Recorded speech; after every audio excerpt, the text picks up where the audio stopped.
Thank you very much, Freak. I'm here with Lorlo and Dardoch after a crushing 3-0 victory against NRG.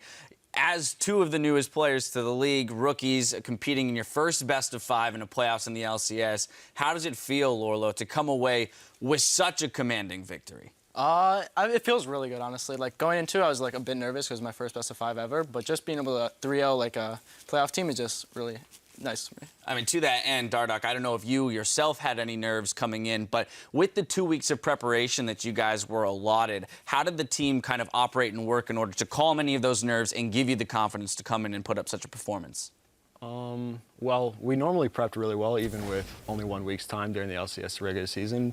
But coming with 2 weeks, it let us get a lot of strategies that we didn't even show that much. Like, we played Gragas. I guess that's pretty meta, but we have like a lot of stuff still left to use, and it just feels really good that, yeah, we didn't have to show that much, and we have so much left. Now, in particular, we noticed that in the lane swaps, you guys were coming out far ahead. You know, whether or not some of that was attributed to misplays by NRG or capitalization and forces on your guys' side. But above all else, it seemed like tri-lane pushes or triple champion pushes in single lanes was something that you guys worked on. Is that a specific point that you guys worked on in practice to kind of shore up those lane swaps and make sure that you're coming out in the lead? We had really bad 2v1 at the very beginning of the split, and it lost us a few games at the beginning. But after, I think, like week 2 or 3, our 2v1 was better than everyone else's in scrims. It's just that we play standard also really well because our bot lane is so strong. So we always preferred to go standard, but if we 2v1, we're still really confident that it's better. Yeah, definitely. We were looking for those 2v2s because it would be fun to watch. Lorlo in the top lane, at the beginning of the day, we kind of went through all the lanes. Which ones are the ones we're looking out for? What are the matchups that are going to swing? We looked at the top and jungle synergy as being a pretty big foothold for both teams, right? If Moon can get impact rolling, we know that guy can carry a game. Likewise, the two of you have shown that you can play the 2v2 just as well. So your thoughts in terms of that matchup going in, your confidence level in the 2v2 with Dardoch against Moon and Impact? So like the 2v2 in general, I think just we're way better overall than the 2v2. I think Josh matched up to Moon way better, and me and the Impact, I think after this series it's like about even. So yeah, just going into the 2v2, we were really confident. I had a lot of confidence in Josh going into it. And the top lane meta is probably the one that within that 2 weeks changed the most, right? We've in Europe, we've seen the Gragas go top lane. We haven't seen it go top lane here yet, but we've got the tank Echo coming out, the Maokai kind of resurging, Poppy still the queen of the top lane. But for you specifically then as an individual, with those 2 weeks, how was it trying to adjust as much as you possibly could to a growing top lane meta, knowing that there was going to be so much focus on it in this series? Yeah, so going into it, our team is like mainly focused around tank play, so it was like easy for us to adapt to the upcoming meta because we just play more tanks, so it was good for us overall. So yeah, I'm just like, all right, I can pick up Echo, pick up his other champ, just pick up Maokai, it just works out. Well, there you have it. And I actually have to correct myself. Hanser did play Gragas yesterday one time. Regardless, moving ahead, you guys are going to be facing CLG next week because of the fact that TSM won and they're going to be playing Immortal. So Dardoch, over to you. I mean, I know there's not necessarily a shortage of confidence coming from the Team Liquid squad, but particularly against the CLG organization, how do you guys think you'll fare in that matchup? I think we'll be fine. I want to hope for another 3-0, but I'll say 3-1. 3-1. All right. Well, okay. So we're tempering the confidence a little bit. I mean, in particular, too, I actually want to go back to this series. I mean, the performance out of you, we saw everything from the Gragas to the full damage Lee Sin, and that's what I want to zero in on that game. Give me your thoughts on full damage Lee Sin. Was this just a realization that we're running away with the game and more of a mental warfare thing to show them that you could play it? I mean, my opinion might only be my own, and no one else might agree with me, but I think if you play Lee Sin to maybe 80 or 90% of his full potential, full damage Lee Sin definitely is like one of the best champions in the game. If you can consistently play teamfights well and get multi-man kicks, I think I played him maybe like 60 or 70% at best. Like I didn't even perform that well on the Lee. I played 1 or 2 teamfights really well and got like a quad and like a triple or something, but other than that, I think Lee in general is a pretty bad champion, but I just pick him because it's like my signature champion and he's one of my favorites. Now, lastly, Lorlo, I'm coming back to you to close out the series. I mean, the 3-0 has got to feel good. I want to talk about the veterans on the team a little bit, Phoenix and Piglet. I mean, there's a lot of strong performances from everybody on the team throughout this series, Piglet in particular, and Phoenix being a rock for the team. I mean, CS numbers out the wazoo and showing up in all the team fights. But for you in particular, then, as an individual, as a rookie coming into the series, how did having those guys on the team help you guys kind of push through and make sure that you could take away a 3-0 series? Yeah, I think personally for me and everyone else on the team, we all just look up to him because like in scrims and like the work environment, they just work really, really hard. They just want to do what's best for the team and just improve the best. So yeah, we just all looked up to them, and we just try to improve as well. All right, well, gentlemen, I got nothing more than congratulations for you after a 3-0 victory against NRG, moving on to the semifinals. So congratulations once again. Best of luck in the next week of practice. We'll see you soon. We're going to head back to the caster desk to recap that series. Thank you very much, Dash. Guys, what else can you say? Liquid dominated the whole time with a very, very, very good 3-0. Yeah, 60% on Lee Sin. Really? That was only 60%? 12 kills? I want to see 100. Yeah. Well, I don't even know if my brain could process 100% on Lee Sin, apparently, because that was insane what he was doing. Those kicks were really on point. And he was talking about how all you have to do is get that really nice kick, full damage Lee Sin. You're killing pretty much everybody on the team. And we saw it when he got that quadra. I like the players. I think we heard it from, I think it was Rainover as well, I forget, who was like, yeah, I think Lee Sin, or maybe it was Rush. It's like, I think Lee Sin is underpowered. Yeah. And I'm playing him in the LCS in really important matches. That doesn't line up to me as like the actual like correct decision tree. They like to say it. I think it's like Lee Sin at a certain baseline. Sure. Yeah. If you Is play not as 5 strong games as of a other champion, guys. Yeah. Lee Sin is down here and like Gragas is up here. Yeah. But when you're like, I have Hundreds. 700 games on Lee Sin, he's weak. Yeah. I don't buy it. Do you judge a champion in being OP or underpowered by the peak that it can achieve? Sure. Or is it the average performance? Yeah. Well, Dardock's average performance, top 3 champions in the game. Like, let's be real here, right? If you're going by a per-player basis, Yeah, Dardock, true. that Lee Sin is one of the top 3. All these Lee Sin mains. Yeah, so it's interesting to see his adaptations, his choices. And it wasn't just Dardock, of course. It was still the rest of the team. He was the flashiest of all of them, so we talk about him a lot. But, I mean, all of Liquid played super, super well. Yeah, and I mean, coming to the series, honestly, I expected them to win, but I can't say I expected them to win like this. Not at all. And this makes me really excited going forward for the semifinals, and you know, potentially even seeing like, hey, could this guys go all the way? Like, they looked amazing, and if they could kind of bring this level of play to the series against CLG, it's gonna be tough. Yeah. This is the squad to break the curse. Yeah. Oh, well. Oh, no. What's You've the done curse? it. What's the curse? The curse is failing to ever win a semifinal. Okay. Right? Like, Because I was like, what is it now? I know because they they've- finished third they've the last gotten- 2 times. only to set up the long con of getting cursed and getting 4th in the qualifier for Worlds, right? So Liquid have never won a semifinal. They've come close so many times. I mean, even back in like season 2, they brought TSM 2-1, almost got the spot, and then lost the 3rd place match against CLG, right? Like, they continue to do so well, and it's almost the squad here. And this would have been the squad you would have thought didn't do it, right? They lost Quas. Here comes Lorlo, who was bad on a bad challenger team, like coming into this one. Yeah. And he's grown to be. Look, I'm not saying he's like Darshan status where he's like hard carrying games, but like the dude held up against Impact. How many top laners hold up against Impact? It's a tank meta, so Sure, like, I think that it's really hard to actually have a tank take over another tank. I get that, but like you still have to imagine that like Lorlo came in as a player that you would have thought would get smashed in the LCS, and he's not. He's doing well. He's grown fast. You heard what Piglet said about him in the interview at the very start of it as well. Is like he's grown quickly. He'll do fine, and yes, he did. And I mean, obviously his team has confidence in him too. If you look how much attention Dardock showed in that Gragas game, top lane, you know, coming 3 times in a row to actually like get him ahead, right? This is a lane that they're saying they're okay putting this many resources in to getting him ahead, and I don't think you do that if it's a player where you're not confident in. Yeah, he got a lot of jungle attention and was able to use that to good effect. The duo lane, of course, continued to do well, right? Matt leveling up to be at least close to Piglet's level to where they can make that duo lane crush any other NA, and some of that's picking the right champion, some of that finding the right style, but like these players all level up to the point where they smashed an NA LCS playoff team and are now like looking good against CLG, looking good to make finals. Yeah, and I think that this has a lot to do with the coaching staff, right? We have Lokodoko, a veteran there. They also have another coach, David Lim, who's working with the academy squad, but he also works with the main squad. And they have position coaches too, as well as a huge swarm of analysts. So the infrastructure is definitely there for the Liquid squad.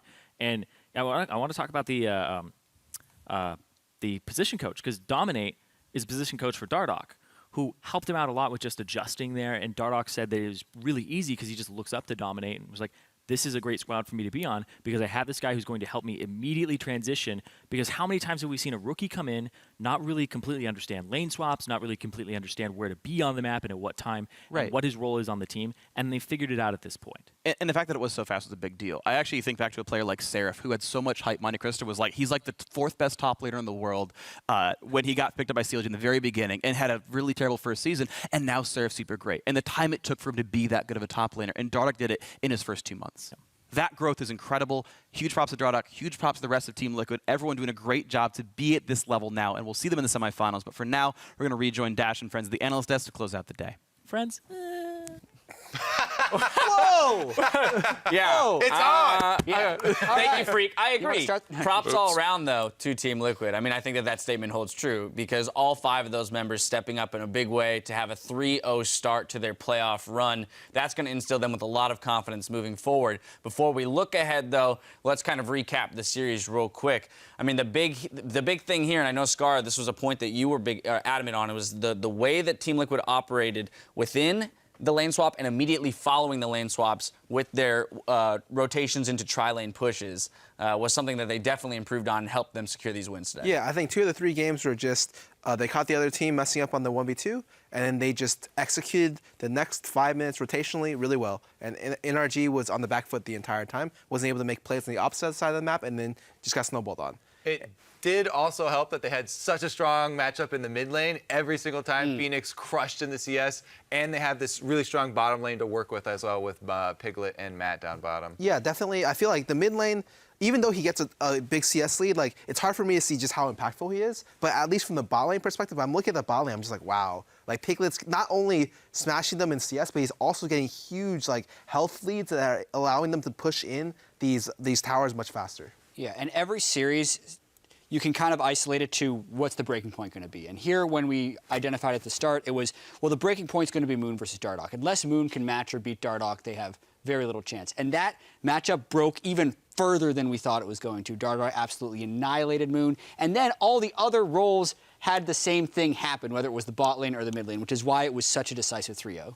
Now, the one saving grace, though, for NRG, I would have to say, Impact, was doing about all he could in those games to carry through. Unfortunately, it's not enough when the other 4 members aren't stepping up. His numbers aren't going to show it, but he definitely did a lot of work in team fights. All right, well, there again, we had the 3-0 for Team Liquid. We had some outstanding performances, rather, today, but only one can be named the player of the series. And today, that player is Piglet. He performed well all split and continued that domination through this series against NRG, earning 2 quadra kills on Lucian in Game 3 alone.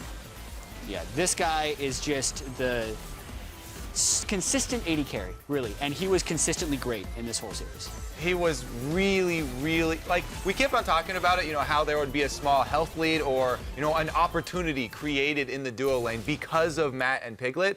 And then that issue was exacerbated by Dardoch going there. Like, they've already got this lead in the duo lane. Then Dardoch also comes and brings the Moon Dardoch disadvantage over, and Team Liquid really ran with that. So I think that, you know, while Piglet is amazing, Dardoch also deserves a lot of credit here. He was very close in almost getting the award as well. In case anyone at home is curious, it was not an easy decision to make. Dardoch was definitely in the running. And Scar, I know you would probably like to say a few words about Dardoch as well. I voted Dardoch, man. I thought the way that they saw it, they were like, Piglet's creating so much pressure that Dardoch can come into the lane easily. The way I saw it was that Dardoch already knows how to path and consistently out-pressures the other jungler. And so it was a difference between whether or not they thought that Piglet like managed Altec and their bot lane better than Dardoch managed Moon. And I thought Dardoch managed Moon and had more presence on the map that was more impactful.